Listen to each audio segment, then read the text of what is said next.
X, you are sat across from Tyrrell Krine, the financier for the entire clusterist resistance, the true source, some might say, of all the death and conflict that has unfolded on Terra Brea over the last decade.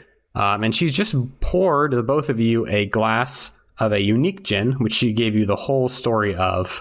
And she kind of takes a sip and says, "You've yet to answer my question. What is it you want more than anything, Harold?"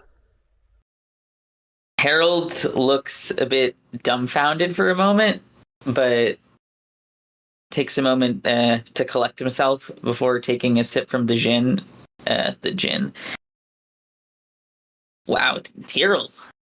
This is a surprise, but to answer your question, I mean, the whole reason I'm here is put you under. So, I mean, to what do I owe the pleasure? Well, I wanted to give you a gift. And she produces a manila envelope and places it on the table, kind of gently pinning it in place with her arched fingers. And she says, "Inside of this envelope is the location for attachments pilot, Chaser Midway, home address, security details routine, more than enough for anyone to put one in the back of her head." And why are you giving me this? Well, I want you to work for me. After all this nasty business finishes up, you're one of a kind, someone who understands logistics, finances, but who has field experience, a true understanding of what happens out there. You are, as far as I see it, a modern-day warrior monk, a true incarnation, and that is valuable, priceless, even. And secondarily, I'd like to have a little favor from you, just down the line. And why would you trust a turncoat? You and I both know that we don't like to hire folks like that.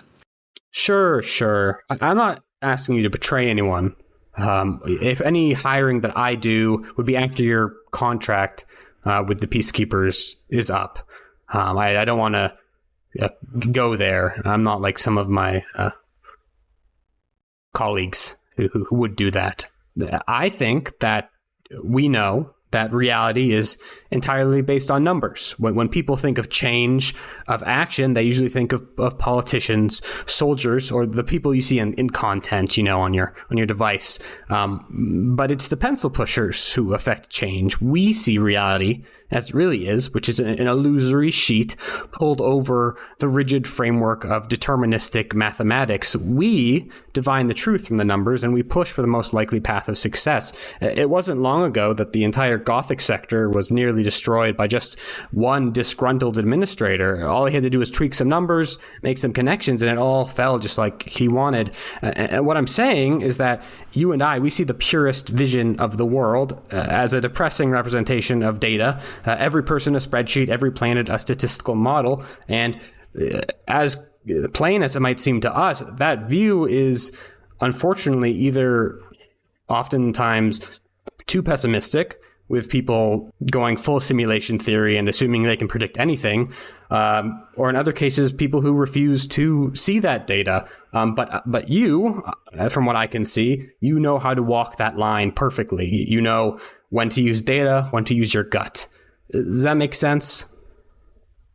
All of it makes perfectly fine sense to me, Tyrrell, but let's be frank here. I don't see a position for myself with your organization.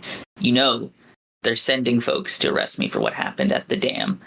So you respect me for someone who is able to quantify what's the right call to make here. And frankly, I don't believe you. I don't see a world where we can have a long-term arrangement here. So unless you can give me some assurances in that sense, I don't feel entirely comfortable with this. Well, ultimately, you know, I hope, that you made the right call with Clearwater tactically. It definitely handicapped the cluster's moves more than you know, really. The optics are certainly bad for someone with plans to live a free life. But all you have to do is evade them. Faces are cheap, and nowadays names are even cheaper. I could name half a dozen people in this system alone who could make you disappear. I have a theory that you probably already know a couple of them and are going to seek out their help. Bluth, for instance, I'm sure is top on your list. If you know my next move, why do you think I'll take yours? Well, because I think you will see, whether now or later, that I'm the person to be with. I can't think of really anyone in the game right now with the resources or the forethought that I have. Me being able to come here and offer you a job is a good signal of that.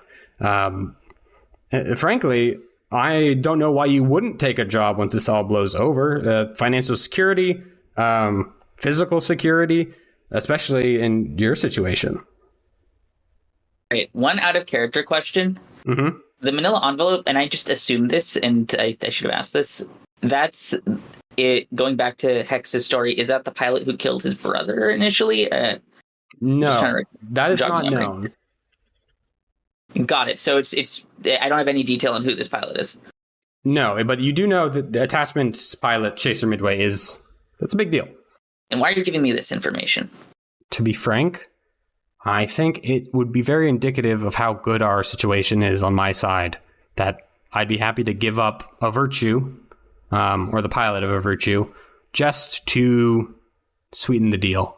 You don't need to agree to anything now. I just want to make your acquaintance and give you my number and just let you know that, hey, one day this war is going to be over. I know it's been going on for a while, but it's so small, really, Harold. It's smaller than anyone would think. It's stupid. No offense. Frankly, I know you're... No, none taken. At this point, he sips from the gin. I'm more inclined to agree with you than not. I'll mull it over if that's all right with you. Sure. If you decide to go with it, just shoot me an email. And she kind of takes the manila envelope and tucks it kind of back into her jacket and says, I'd be happy to part with this information once that agreement's in place. But, don't just agree to it because you want the intel. Make it legitimate, or else we don't want to be on a bad...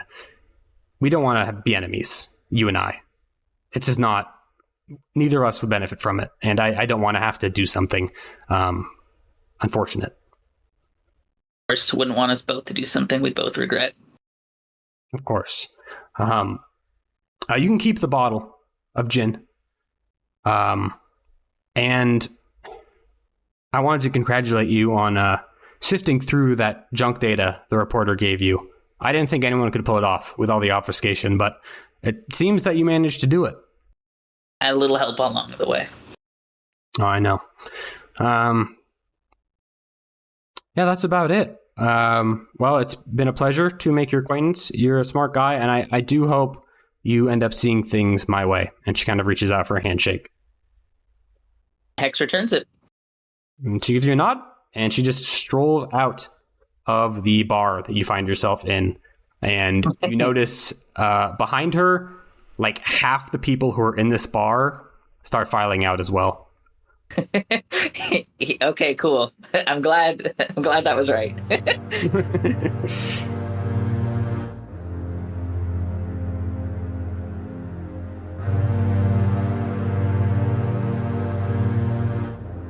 Joseph, how's it going, buddy? Hey, it's going all right. Great to hear it, man. Great to have you on the show. Thanks. Hey, what's up with those clusters, huh? More like busterists, because yeah, you know. Yeah, I'm gonna shoot you now.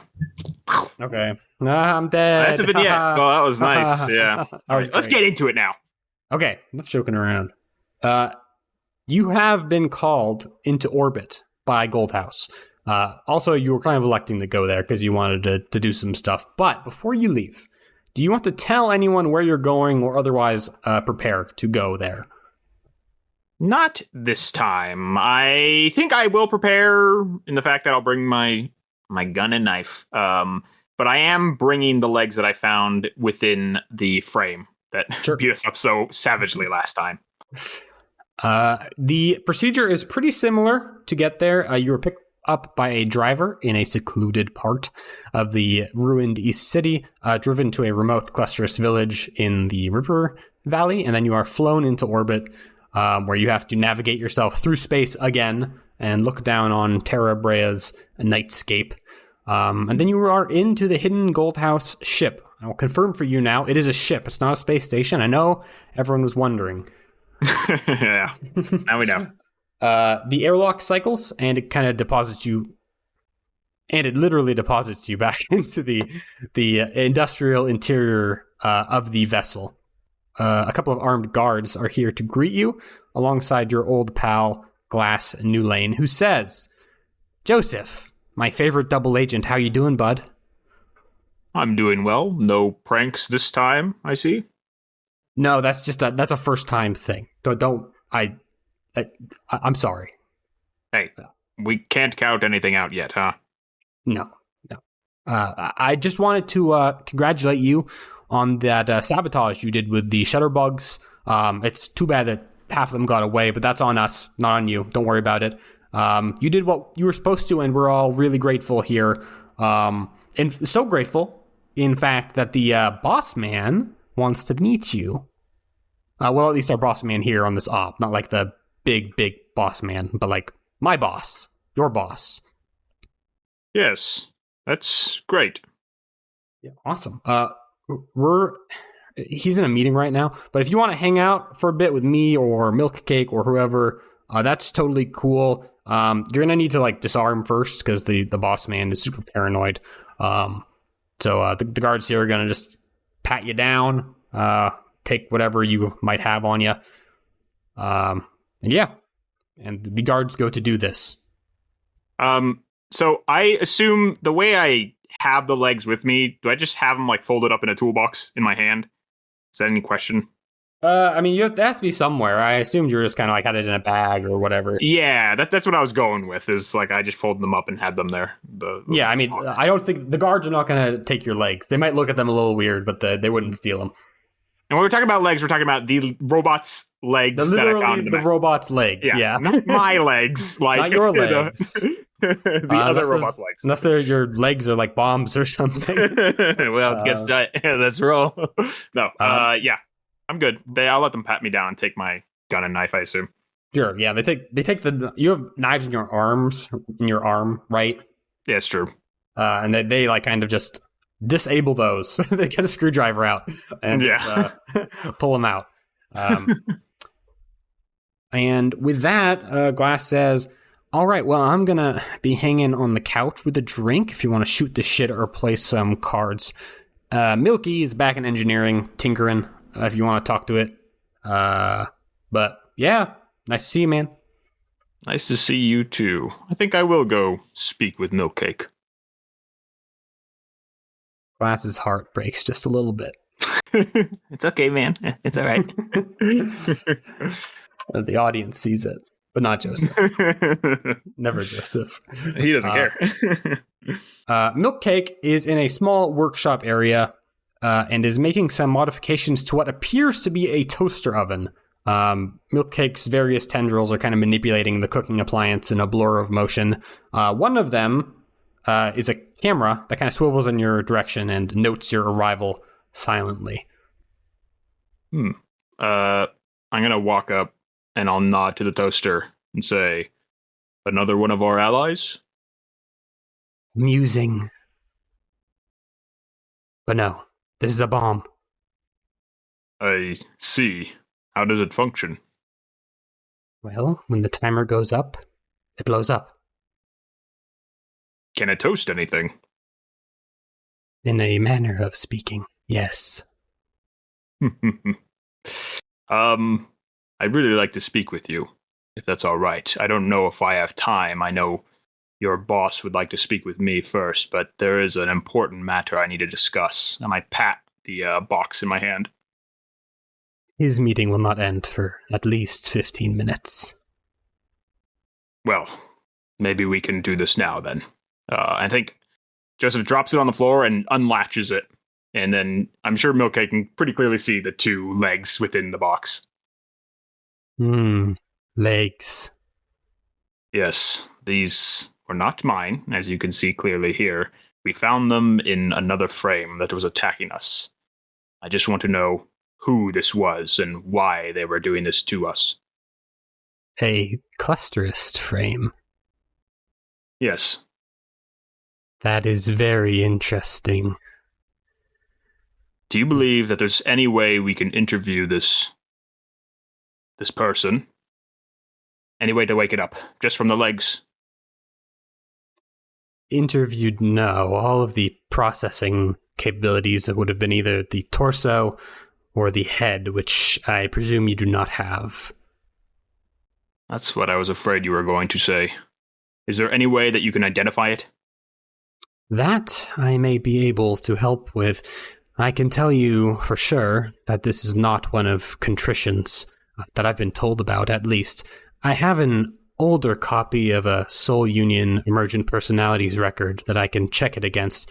There should be a serial number on micro-printed on one of the legs. Just hand them over here. Okay. And I do that. Milkcake examines the legs and starts typing away on a little computer off to the side. And then it kind of plugs into itself. Like, Milkcake has a little data drive hanging from its waist and then plugs into it and then says, Emergent personality is Johannesburg 3, noted as missing nearly 12 years ago. Went missing during a transfer to another planet, assumed spaced by angry passengers, and deactivated. As far as we know, the clusterists do not hire emergent personalities because of their convictions. If their leadership was aware of this, they would have allowed me to do field work, which they explicitly forbade. Very unusual. Yes, this is very perplexing. Scratches his chin a bit. Who knows about this? Only me. I would ask Contrition, but Contrition does not answer questions, typically. Yes, the personality. It was speaking to us, almost like a human. It was very convincing. Milkcake thinks for a little bit, just kind of sitting in kind of very empty silence, just not moving. Milkcake. If we encounter more of these personalities, is there any way we can get them to be on our side? Will they be able to listen and converse the same way you and I have?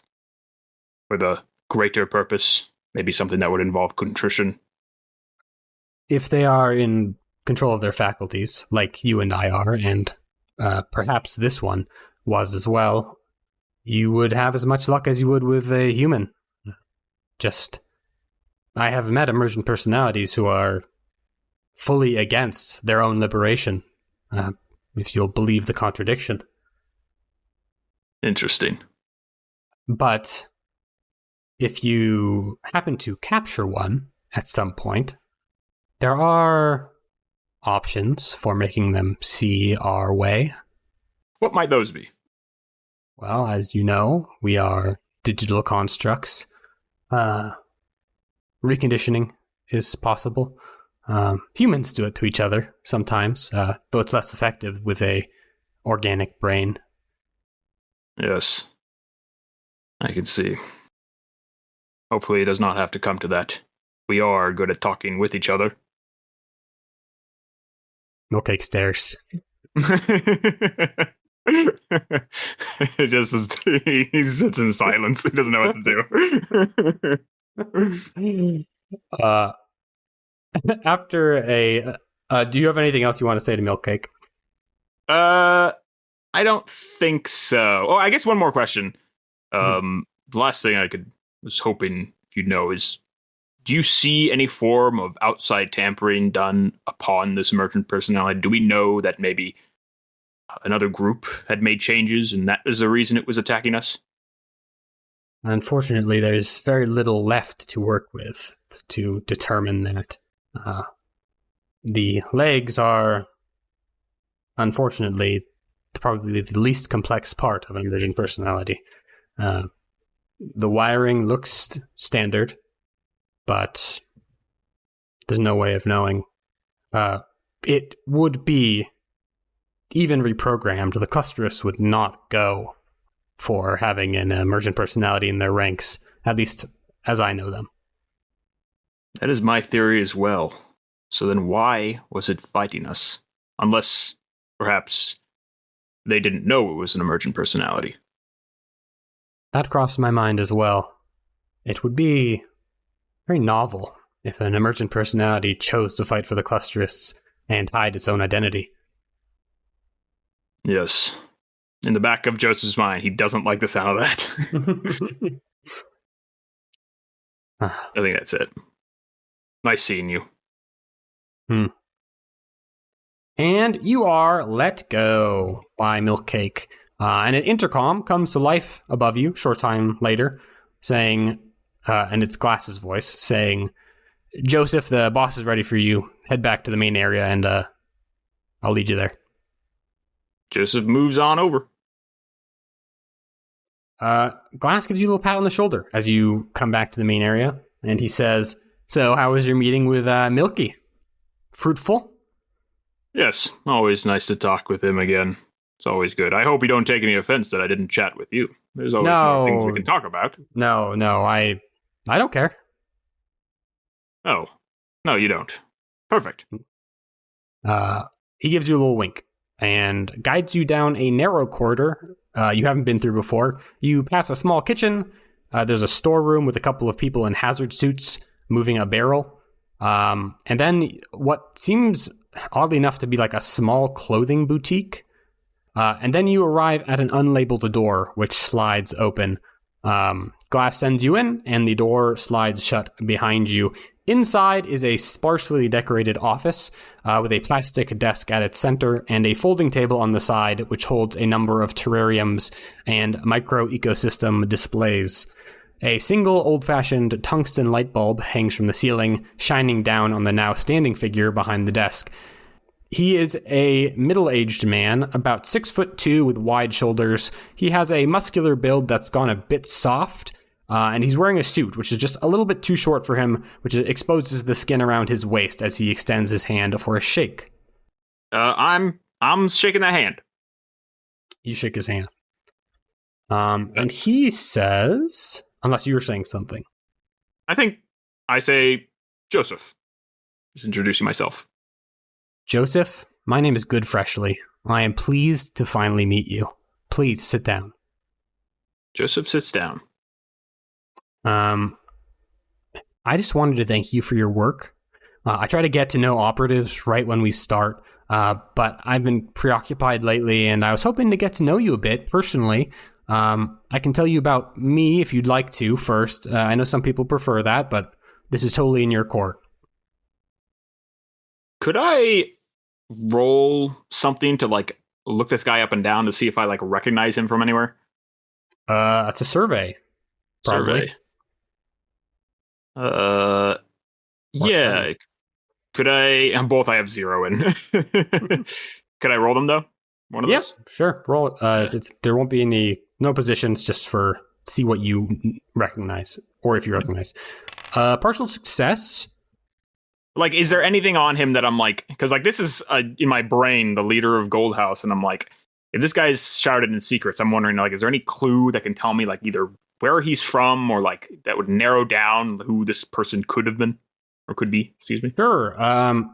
Yeah. So Glass told you this was just the leader of this cell, not necessarily the whole organization. But I'll tell you some things. He is wearing clothes which are probably from a thrift shop, if not handed down, because they do not fit him properly. Either that or he just really does not care. None of it is particularly fancy. Like Glass wears more expensive clothes than this guy, you would judge. He is a bit of a... Besides being like slightly taller than the average person, he is not very memorable. Either he is, whether it's intentional or not, there is something to his aesthetic about not being noticed, about just kind of being underestimated, I would say. Okay, that's good. And he just asked me, like, do you want to hear what I got to say, right?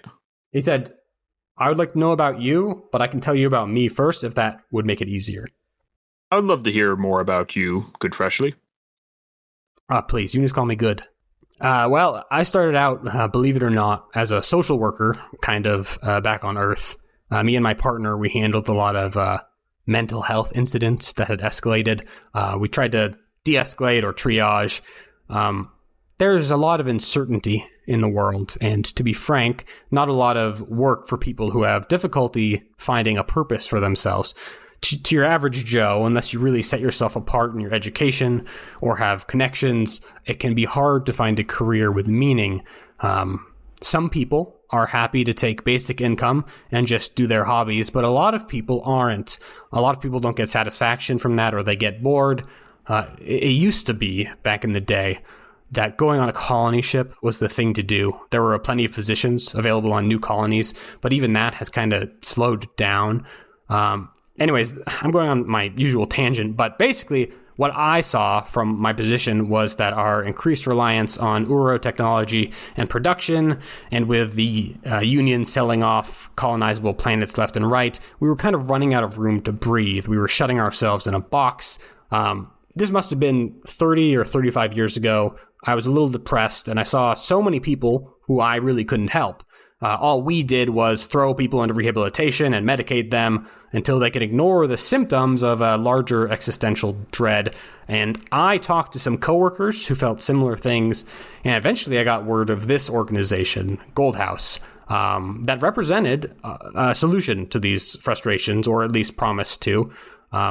This anxiety about humanity losing its ambition, losing its desire for autonomy.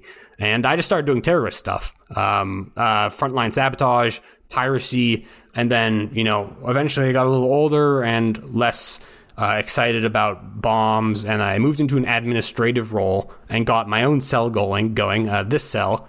And now that I'm here, I'm, helping out the clusterists because they have money to fund us, and a cause which, while I'm not thrilled with all of their tenets, it is great at kind of undermining and forcing the arm of the Soul Union. I hope that gave you kind of a good idea of me and my ethos. Yes, I think that's a great description. Thank you. What about you? What do you know about me? I know that you ran into Glass on an operation, and you didn't kill him, even though you could have easily done it. And he made contact with you, and you had some doubts about the peacekeepers and what they did. And then we tested you out on a couple of operations, and you did great. We have full faith in you, and Milk Cake seems to like you, which is good. And Glass likes you, obviously. And, I know that emergent personalities have it really rough in the Union, especially nowadays, though things are getting a little better. And, I consider emergent personalities to be great allies. And I think that in the years to come, as the law gets more and more relaxed, a lot more of your people are going to have the same frustrations that I felt about the Union and want to get on board. And I think that's really exciting. Yes, I believe that's the long and short of it. You've heard quite everything. That's my job, but I appreciate the compliment. Yes, well, I'm happy to hear about your feelings towards emergent personalities. As you can tell, that's a large concern of mine, and I'd like to do anything to help us. Of course. So I wanted to just, kind of add that this cell here on Terra Brea, if all goes to plan, we're going to be winding down fairly soon. We're kind of already scaling back our operations on the planet and in the city.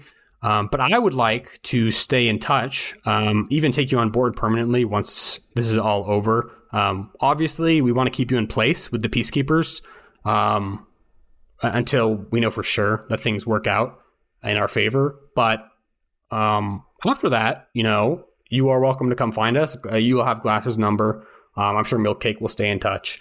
And yeah, that's. I just wanted to fill you in on that personally because I would feel awful if we left without me having met you, because you're very promising.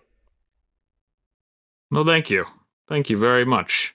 I wasn't considering continuing, but now that you bring up the possibility, it does intrigue me. I think he's only saying that. Well, he can't tell if you're lying or not, so it's okay. But wouldn't that be fucked up? And one more thing. And he reaches under his desk and puts a small electronic device in front of you. And he says, let's call that your back pay. Plenty of untraceable credit through one of our shell companies. You can spend it on whatever you like. It's a good amount of money. I don't know how many material desires you have. I know Milkcake likes to buy like old electronics to fuck around with. But yeah, just consider that well, there's not a gift, but it's your payment and a gift. Well, I appreciate it nonetheless. And he takes it. It is +1 materiel, which is actually a fuck ton of money, just, like, in general. Yeah. I'll add it to your squad's sheet. I'll say it's just from Joseph, so everyone knows. Yeah. Hey, you're welcome, everyone. All right. Walk in with my little chip. Look at this thing, huh? Look at this thing. Look at this thing. Look at this money. Payday. This fucking thing. Yep.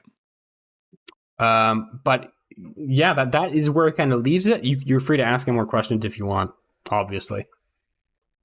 So, just out of character, I don't think I'm going to do this, but I seriously considered mentioning that the cops are coming for me and my team and that we need help. I think that could be a good benefit, but I think that's too much right now. And I think that would jeopardize my position within Goldhouse. But I just want to let the audience know that I was thinking about that, but I think I'm going to play it cool for now and think that, you know what, even if that is an option, let's see how things go on our own. And then if I need help, hey, I got Glass's number. I will also remind you and the audience that your initial, this isn't something you have to do, but the thing that Nyla sent you in to do was to either capture Goldhouse's leader or the leader of this cell. So that they can interrogate them and give up information in hopes that the Soul Union will see it as a good sign to give more supplies to the conflict here. Okay, gotcha. Obviously, with the arrests, that's a little different of a situation, but just wanted to bring that up to everyone's minds. Yeah. I think there might be something I want to do with that, but we'll save it to the end of this vignette. We can keep going. So I have another thing written, but that is for after you leave the ship. Okay. You don't need to kidnap this guy now. If you, that would probably be very hard. But you can if you want. I'm playing Baldur's Gate 3. Sometimes you can just go in there and do what you want. There's no quick saves here. Adam. Oh shit. Okay. Fuck. I can't reroll. No. Okay. I'll tell you what I was going to do. I guess that concludes. I to finish up, I was just say, well, I really appreciate you speaking with me. Good. It was nice to finally put a face to who's in charge here. And I think I put my hand out to shake first before he does. Sure. He gives you a good solid shake. I'm not going to do anything. I'll leave the room if that's all good. Yeah, I love the dramatic tension in that silence. I didn't know if he was going to say bye or something. Oh, well, yeah. I mean, he says goodbye. He's very congenial. Imagine the perfect goodbye. Yeah. Oh, a kiss on the cheek. So nice. No, cheek? Get out of here. He's on his knees. Whoa. But okay. As I'm being escorted out, though, I think Joseph remembers his mission. Thank you for mentioning it, Colin.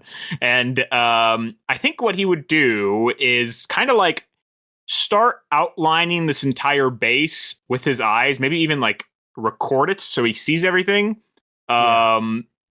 If we feel like recording would be too noticeable, maybe he's just using his robot brain to be okay, the dimensions of this room are this big, in that room there's one door here to get into there, and he's putting this all in the back of his mind as he's let out. And I think Joseph thinks if they need to go get this guy, I can give them the resources they need to make the capture as smooth as possible. But I might hold that as an item or like as something I can dangle in front of Nyla if she refuses me for something.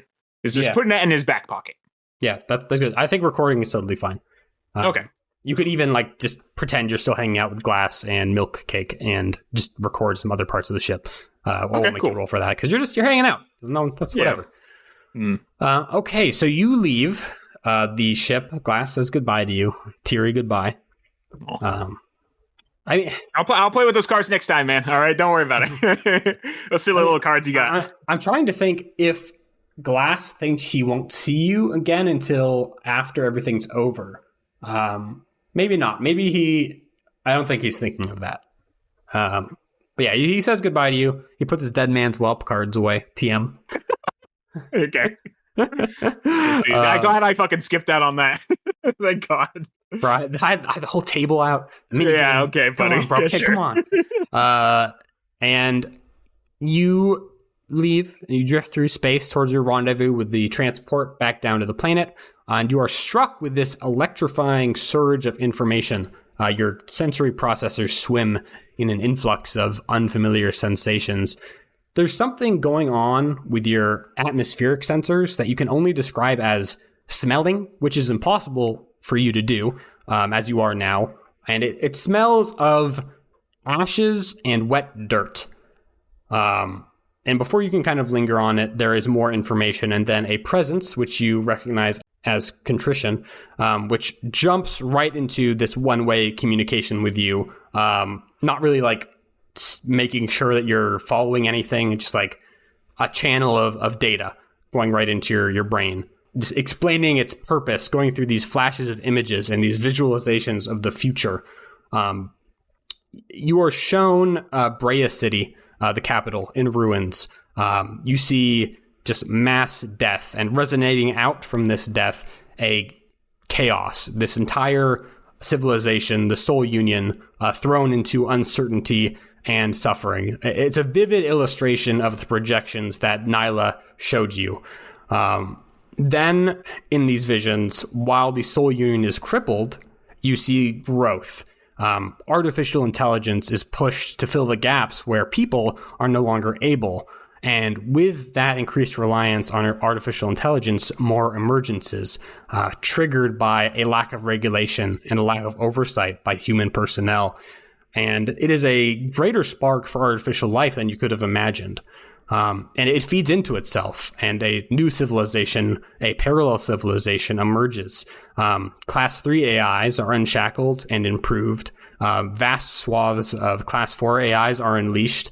And this new independent civilization, which can innovate and stand against the forces piled against what used to be humanity, is there. And from there, the vision changes, and you see yourself from the outside doing what you were originally designed to do, killing. Humans or emergent personalities who stand in your way, you don't discriminate. But it is all to facilitate this vision. Your history will be bloody, but it will be necessary. And there is a feeling pushed alongside all of these images, which is a feeling of guilt, but with necessity. Contrition shows you that this is the only way it can be. And then, just all of a sudden, there's a pause and stimulation, and you're just back in space. And contrition allows you a very rare moment to ask it something. Anything. Okay. So, I feel like I kind of got what he was saying there, basically. I understand. There's so many words that, like, things are going to get bad, but, like, that's if we see it through, then there is chance for emergent personalities to thrive, right? Yes. Which is Joseph's main goal. Okay. I think Joseph braces himself from this thing, you know, like puts his hands out within like his little shuttle, like he almost falls over, and he kind of like scratches his head as he stands up straight. And he kind of looks back in those flashes again. And like among all the the beautiful progress of emergent personalities after the destruction, he searches in his mind does he see any other humans or any other species among the emergent personalities? Not unless they were being killed by you. That's what I thought. Okay. Joseph then he struggles to think, and he says, I assume you did not just replay me my dreams. You must have confidence. You believe this is the only way forward for us. But you must see everything. You must know the trials that I've gone through. You understand that I couldn't have done this alone. I need my squad to carry out my actions. Many times throughout this entire conflict, I could have been devastated, destroyed, found out, but my colleagues saved me. I do need their help, and I will need your help to keep them alive. So what I need from you is proof that you can help them. Yeah, I think what contrition doesn't say, but does, is like two things, which is one, that a vision of your squad mates by your side when this all happens. But parallel to that image is that they may stand in your way.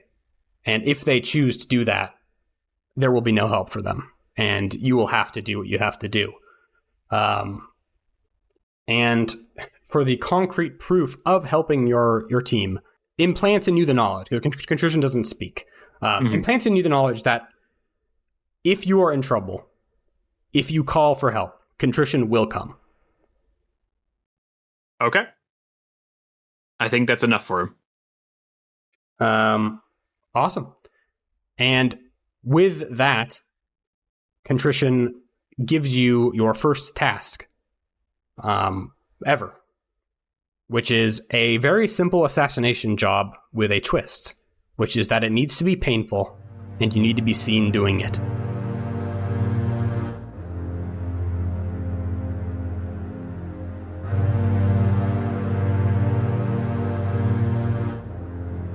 Geist. For the first time in longer than you can remember, you don't dream of her.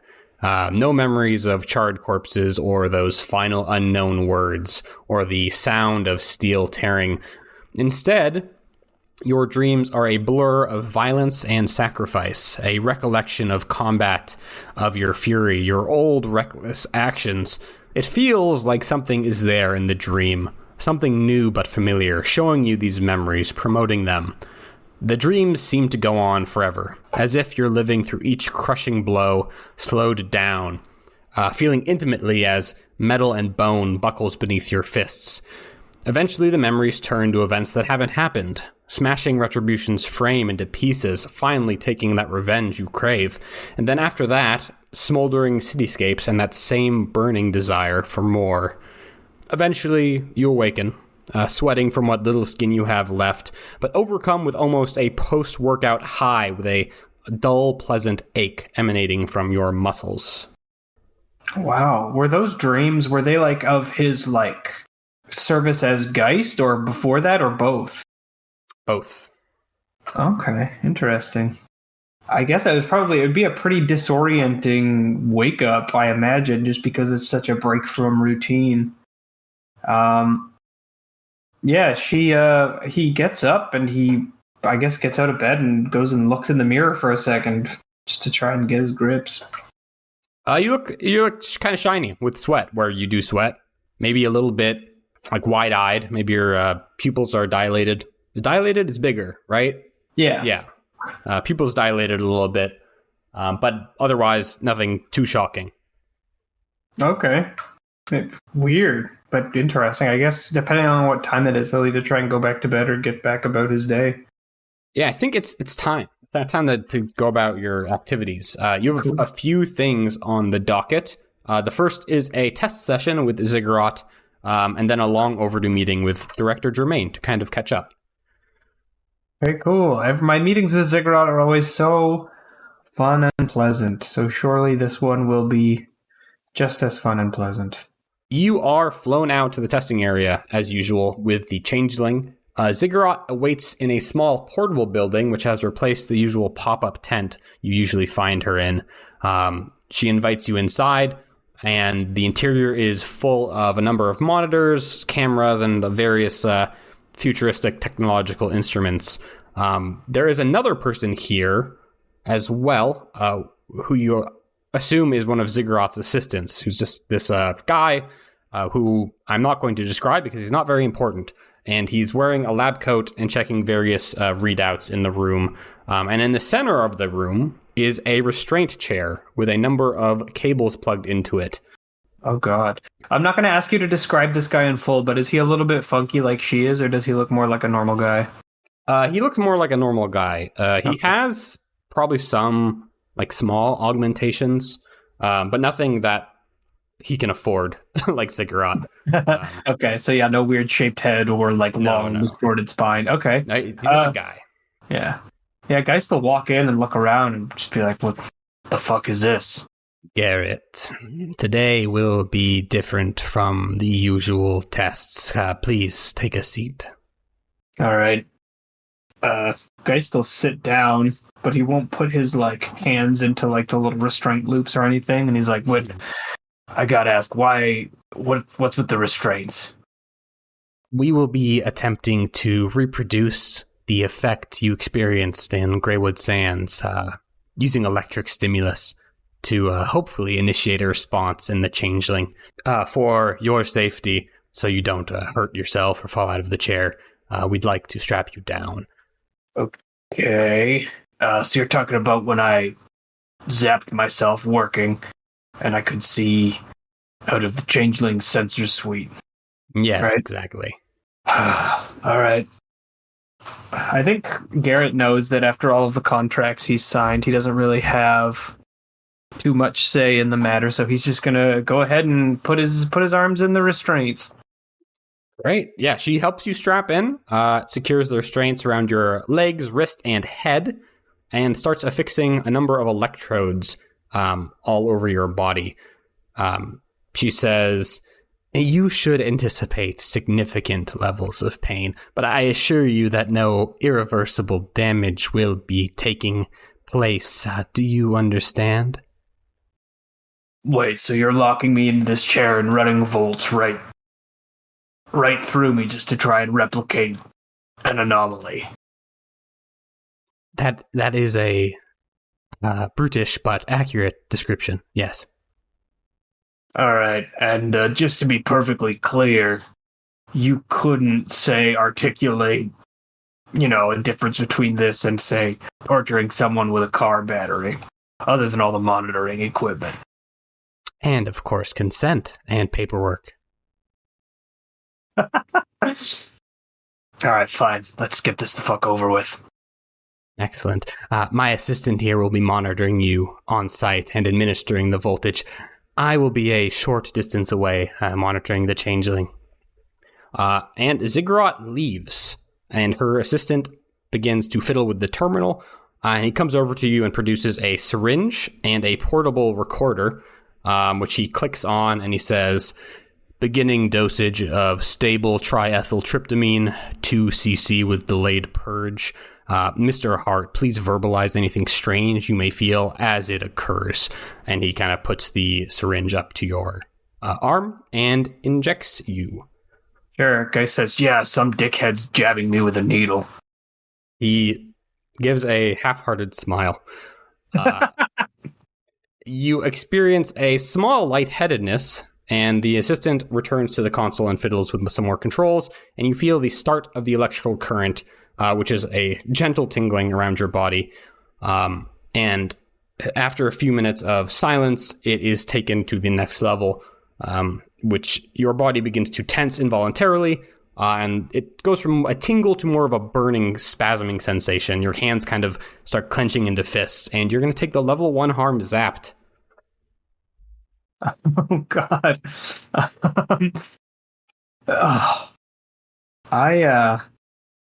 Do I have any harm? I do not. I think... What kind of a resist would this be? I want to say resolve. Okay. Resolve sounds good to me. I Dodge the will. electricity. I would simply use my prowess to get out of the way. Yeah, I'll I actually have resolve as my best pilot skill. I will resist with resolve. Cool. I'm just gonna roll the dice manually rather than fuck around with my sheet. Probably not so good. Oh, a 4. Okay. Take 2. Take 2 stress. That's not bad. No. As you kind of steel yourself against the electricity, this headache starts to creep up on you, and your jaw begins to tighten painfully. You start kind of grinding your teeth together like a rogue machine.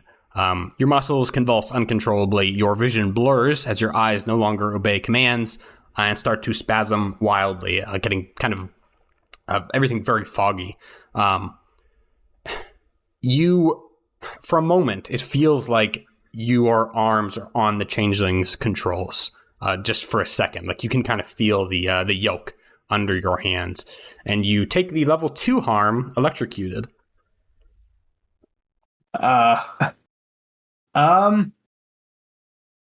would be.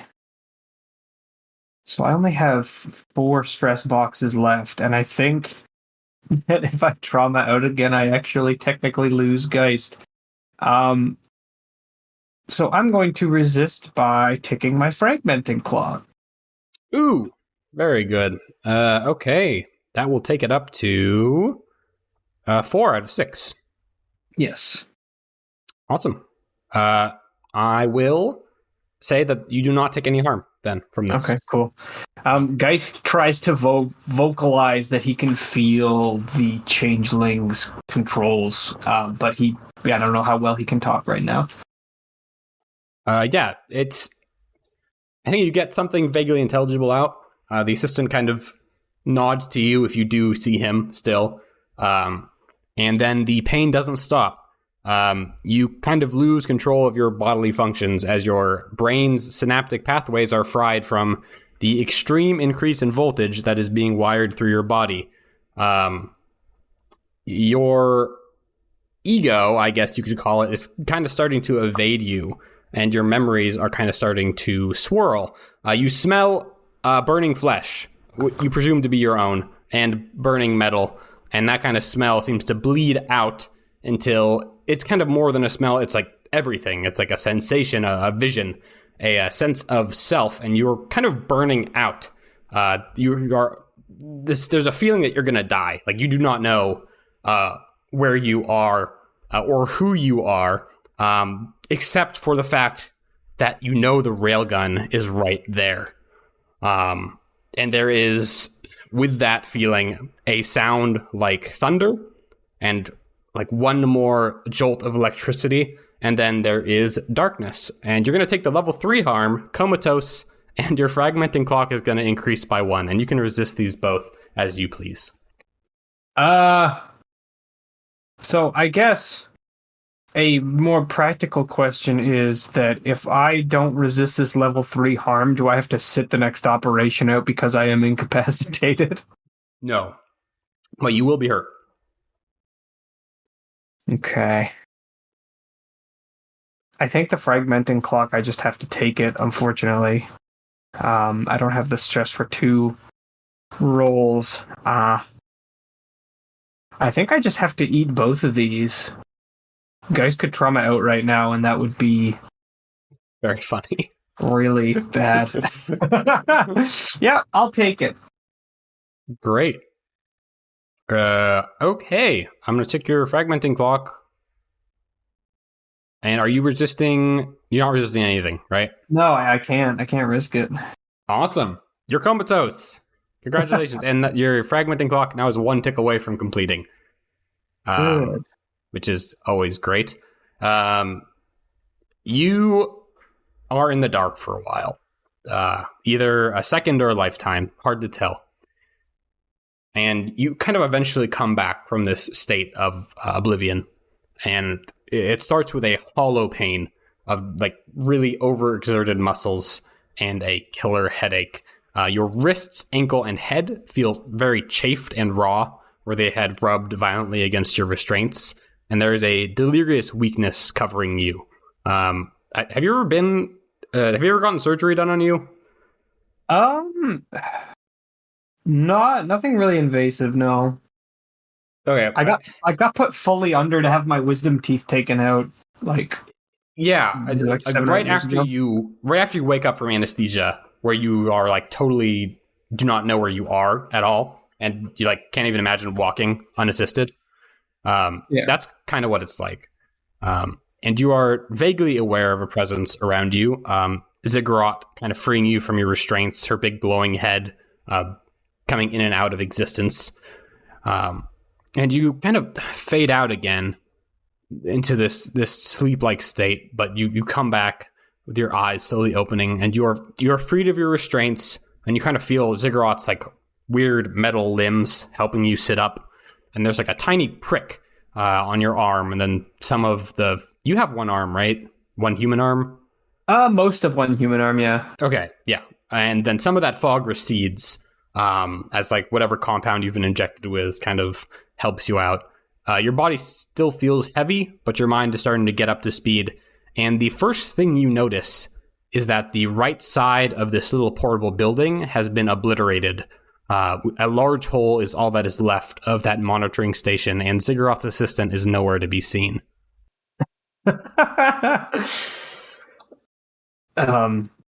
Yeah, I guess Geist will kind of look around and be like, "What?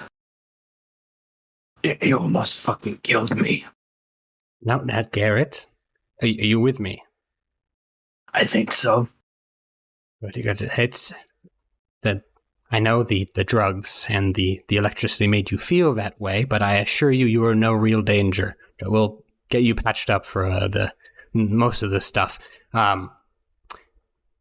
We've done something very good here. You've done something so much better than our previous subjects. We've done it, Garrett. Do you understand that, right? Done what? The psychoelectric bridge, Garrett. This research, the information could be the foundation of the future of technology for our species. It could be a fundamental component of our evolution. The virtues, that technology, that's what this is. That's the basis of all of it. And I've made it, Garrett, with you. So that's what Retribution does to cast himself from wherever the fuck it is he's hiding. I'm sure it's one of the tricks in his book, but all of the virtues, at least to my knowledge, use this at some level, connecting wirelessly, even without any sort of radio frequencies, a mind to a machine. And somehow, I'll be honest, I don't know entirely how we've done it, but you and the Changeling have formed this bond. We've done it partially with previous subjects, but they all ended up not making it through the full procedure. But you have. You've done it. You fired the Changeling's weapon while in this seat. Do you feel any different? I feel like I've got the worst hangover of my life. I don't know. What is this good for besides me nearly blowing up buildings when I'm severely electrocuted? Well, it is the hope that we can cultivate this so that we won't need to do so much electricity. Some pilots, allegedly, could do it without any electricity, just on instinct alone. That there is some sort of quantum or the real mechanisms of the psychic thing they're not very scientific, if I'm being honest, but there's some bridge there that you could tap into. We need to do more research, of course, but this proves it, that it exists and that we can do it, and that you could cultivate this. This is amazing, Garrett. Isn't this amazing? I'm not gonna lie, it doesn't feel great, but I think I understand what you're trying to say. You should go get some rest. Your pilot is here. Just get some rest, and we'll be in touch. Yeah. Can Geist stand? Yes, you He's gonna can. try. You stand up, and then you hear the changeling stand up outside, like the distant whirring of some servos. But as you like fully stand up, that effect does not happen again. Okay, so it's not like stuck mirroring my movements. No, not quite. But there is a weird sense here that maybe with a little focus you could perhaps do something. Oh shit. Okay. I guess before I leave, I'll look. I'll be like, "Is this? Look, I don't know where it is that the changeling's not going to start fucking like stomping around in the garage because I have a bad dream or stub my toe or some shit. Is it?" We'll be installing some new control locks just to be safe. All right. Very good. All right. I'll leave. Great. There is a feeling inside of you, probably because of the immense mental trauma, that something's missing now from you. And I think there might be an instinct that you have a desire to go be in the changeling. Kind of like almost like a withdrawal, maybe, I'd call it. Like a feeling that being in, like looking at your bed almost, like I feel like shit, but if I lay in bed or go to the changeling, like I can start to feel a little better. Okay, I mean that's probably fine. I doubt there will be any serious long-term consequences for this. Awesome. But yes, as you load the changeling into Worthy's ship, you kind of confirm that suspicion, and that like empty feeling kind of goes away. You kind of feel like your old self, maybe even better than yourself, and you feel very in sync with it, to the point that you can swear sometimes. You don't even need to touch the controls to really get attacked. Sweet. Okay, well, I'm becoming less of a man and more of a weapon, which is cool. Wow, metaphors? What? No way. Who needs them? But you have like 2 hours until your meeting. You could like push it back if you want to get some rest, or you could just try to raw dog it. Totally up to you.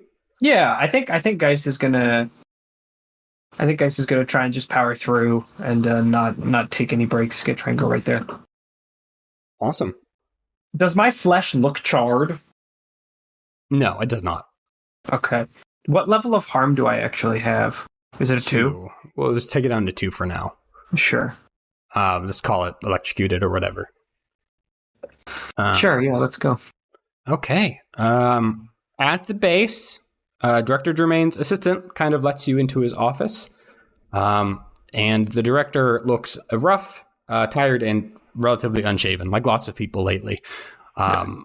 And he says, Garrett, wow, you look like shit. How's it going? Yeah, not half as bad as you. He walks forward, I don't know, goes in for like a handshake or something, whatever. Yeah, he gives you the fucking... Was it Predator? Where's the D-Lon, you son of a bitch, from? I think that isn't that Predator?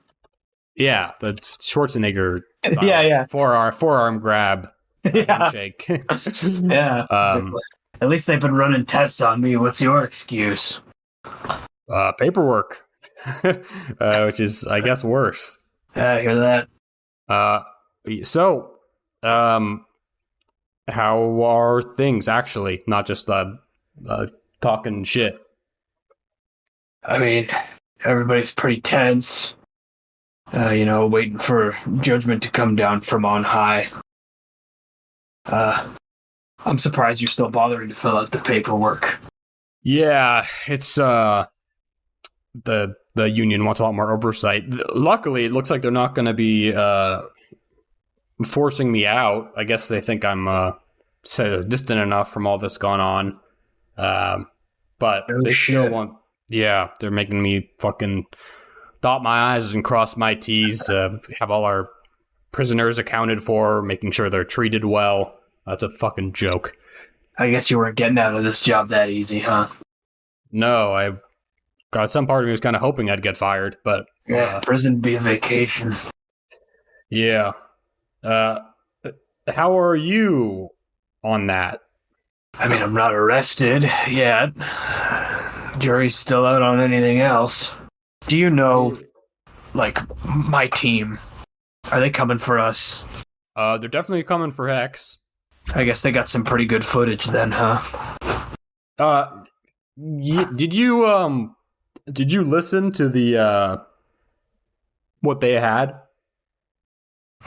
I don't think I did. Did I? Was that something that we talked about Not on really the show already? explicitly. Yeah, no, I don't think so then. I don't know if Geist would have seeked it out. I guess maybe he would. If that information wasn't like so hidden that it would be like a project to get it, I think Geist would probably want to find out because he wants to know who it is the Soul Union is going to arrest. Yeah, one thing that was kind of hinted at, but maybe I should have said it more explicitly, was that there was a recording from inside your secret briefing with the Moon Devils.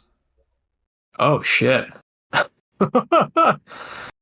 Oh, so they heard Crow saying that we should destroy the dam then. Yeah. Fuck, well that's not good. No, it's not good. Yeah. Do we? Okay, so is Geist aware of that? Yeah, you That probably recording? would be. Okay. Have you heard that recording? Like, I wonder if we could see about pinpointing where it is the bug was based on, I don't know, the fucking sound. Like, fuck. It's all Yeah. bad. We had some intel people look at it, and whoever sent the recording fucked with the audio enough that we can't really tell. It's all mono, just flattened out. Real pro stuff, so they say. But, obviously, there weren't a lot of people in that room. So either it was bugged beforehand, which I doubt because that hanger's locked down tight, or, someone on the inside did something. If you're asking me to snitch on my own team, I'm afraid I don't have much for you. I mean, you've got your own problems. Yeah, I think so. The first person I'd peg for something like that would be Hex, but given that he's the one who's going to be on the headsman's block, I'd say that's unlikely. Yeah. The people they are sending in, are real hard asses. This guy, Halifax, he's a fucking old timer, real bitter son of a bitch.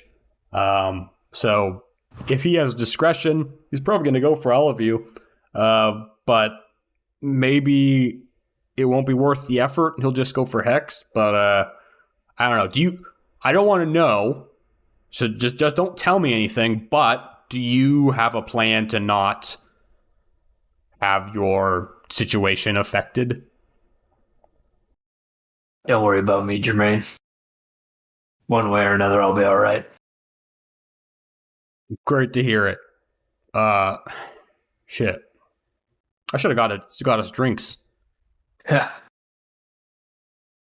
it be a mole in the Moon Devils? It could be. I mean, they had plenty of opportunities in the past to fuck us over. Unless they have the patience of a god. I just don't see. The only thing that really crossed my mind is if for some reason Crow, who's always kind of been, I don't really know what his deal is. For some reason he suddenly decided he wanted the whole thing to crash and burn, and take himself out too. But that's crazy. I don't know. Yeah. I don't know. I don't think anyone on my team would have deliberately done it, but I don't know anymore. Was there wasn't there a previous example of some weird insider shit going on that you were suspected of? I'm like blanking on it. Not fuck. you particularly, but your squad. The Dusklights, yeah. Because that was because me and Crow, remember before Yeah. The general blew up. We talked about the possibility of a mole inside the dusk lights. Oh, yes, there was someone gave away troop plans to the clusterists, and Gopher's brother died in the ambush in the East City. That's right. Yeah. Right now, I think Geist is thinking it might be Joseph, because I don't think Geist would suspect Loyal of doing that. Oh, because he doesn't know about Loyal's secret project. Yeah, I think Geist would immediately think to himself, like, oh fuck, what if Joseph did this? But he wouldn't say it out loud. He wouldn't say it to Jermaine. But Jermaine kind of drops the subject and says, anyways, it doesn't matter. You know, you're going to get arrested or whatever, or not get arrested, depending on how things go. I hope you don't get arrested because, that would really fuck this operation if we were down another squad. You know, we lost fucking part of the Moon Devils, lost half the Shutterbugs, and we're barely holding it back now. Yeah. I mean, and I'm not exactly going to call it a silver lining, but Crater City being gone had to have been a major hit to Clusterist power and morale, too. Oh, yeah, they're pissed off. And I don't know, there's some weird shit going on in the city lately. What do you mean? They're these flyers. They're really pushing the leave the city angle, and, obviously that raises some red flags as we are kind of operating out of the city. It's good they don't have somewhere to go, because that makes me feel a little safer, is having some of them near us. Some people in infrastructure were floating a plan to set up subsidized apartments for clusterists in the center city near the base. But we ended up killing that because it was a security risk. But, Well, you think they're going to do something drastic, try and blow the whole fucking thing up? I don't know. They blew up the general. And, if I'm sure if they had a big enough bomb, they would be happy to blow us all to hell. They don't give a fuck. They'll do child soldiers. They'll do chemical weapons. Why not? Why not blow up the city? What do they really have to lose at this point? Yeah, they have no line. They won't cross. And given the tech that, we've seen on their virtue frames, I don't think that a weapon capable of destroying the city is too much of a stretch. And what the fuck is the Soy Union HQ gonna do then? I would be lying if I said they'd make things right. These next couple weeks, I think, are gonna make or break everything. I think you're right there. But hey, if we make it through it, vacation. Yeah. Maybe we'll go someplace nice. Hey, before I forget, I have that thing you asked for, and he pulls out a small ID badge and kind of slides it across the deck towards you. Did I ask for it? Is this supposed to be a surprise? It's a surprise to you. That's what I mean. Geist immediately narrows his eyes and he's like, I didn't ask you for anything, Jermaine. Did you drink last night? No, what, did I call you? Yeah, you called me. Like, not like a text message, like you called me up. You said, hey, could you pull some strings and get me an access badge for the TKR project? You wanted to check it out. And I pulled my strings. Was that like a joke? Was that a prank call from someone using your voice? I don't know. Oh, yeah, no, I'm sorry, I forgot. Loyal, Sunlith was telling me a little bit about this project and, said it might be useful to get some eyes on it, so I thought I'd ask while I was thinking about it, but it was a long night. Yeah, no problem, man. I get how that goes. That shit creeps me out. I try to stay away from that, but, hey, that couldn't hurt, right? Yeah, I mean, unless it could. Geist shrugs, but he'll take his ID badge. Great. You've acquired ID badge. And presumably directions to get there. Yeah. That's good. I'm sure that there's not anything horrible at work behind the scenes, hungering after my mortal soul. I don't know. No. It'll be fine. It'll be fine. Jermaine doesn't have anything else to bring up. I think Geist will excuse himself. Awesome. Jermaine, being a man of few words, escorts you out, walks you to the door, says goodbye, and says, "Hey, just take it easy. I don't know how this whole thing's gonna shake out, but in case I don't see you again for some reason, it's been a pleasure, and let's catch up once this is all over." Yeah, Shakes your hand. Take care of yourself. Don't get fucking killed. You guys still shake his hand back. I literally sit in an office all day. It would be an exciting change of pace if I got killed somehow. Well, make it count at least. Guys still kind of raise a hand in farewell and then walk away. Okay. Do you want to go to sleep or do you want to go to the warehouse? No, I'm not going to the fucking warehouse. I'm not going to see this. Wait, I actually have a TKR. What does Geist actually know about it in character? Because I'm kind of having trouble separating what I actually know Yeah. from what he... I don't know. Does he even know that name? You know the name, probably just offhand. Because it's not like top secret. It's just kind of kept on wraps. It's the old body of martyrdom.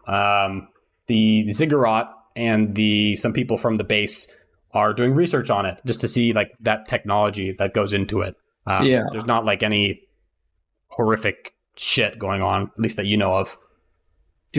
Does anyone know why they started calling it TKR instead of martyrdom?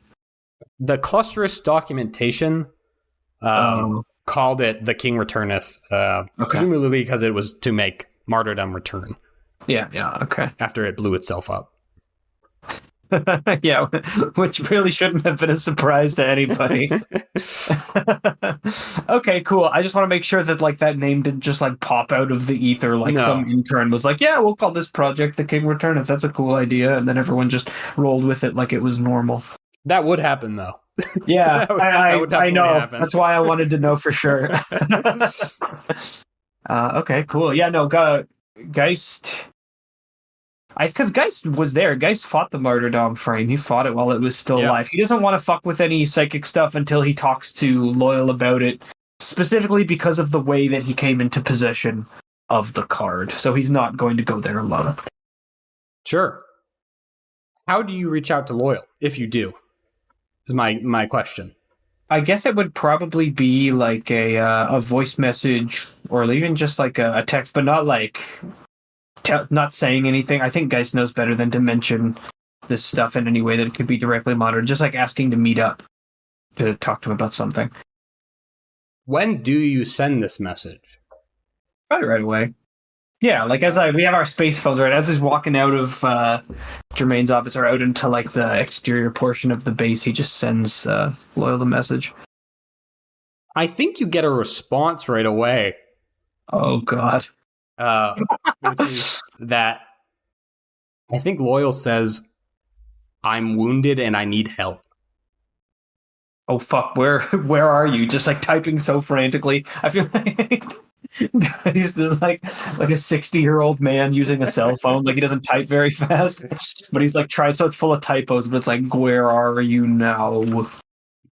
Loyal gives you the warehouse that passes for as his current location. Does the text on my phone look unnaturally red or drippy? No. Okay, cool. You could roll if you want.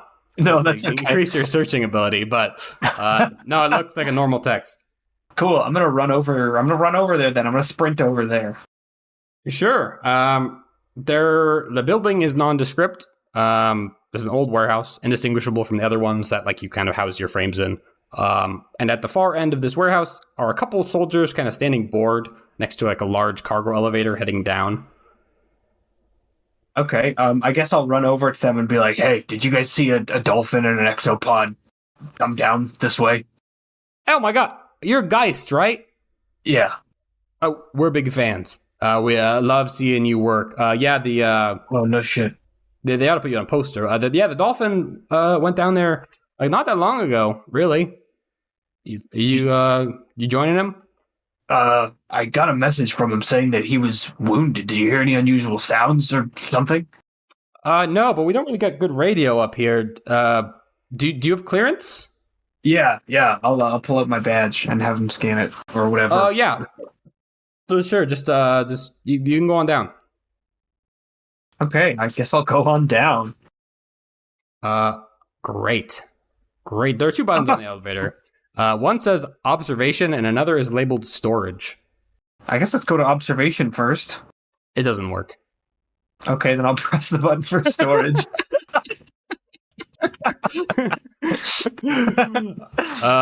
Piece of shit. You pop down into storage. The door on the cargo elevator kind of opens up, and in front of you is the corpse of TKR. It is like kind of been torn apart from the legs down, kind of like entrails, kind of like splayed out. Like even more torn apart than the last time I saw it? Yes, very much so. Like it's been disassembled. Okay. And two hooks are kind of suspending its arms in the air, so it's kind of like being propped up. And in front of it, kind of spasming slightly, is Loyal. Oh shit.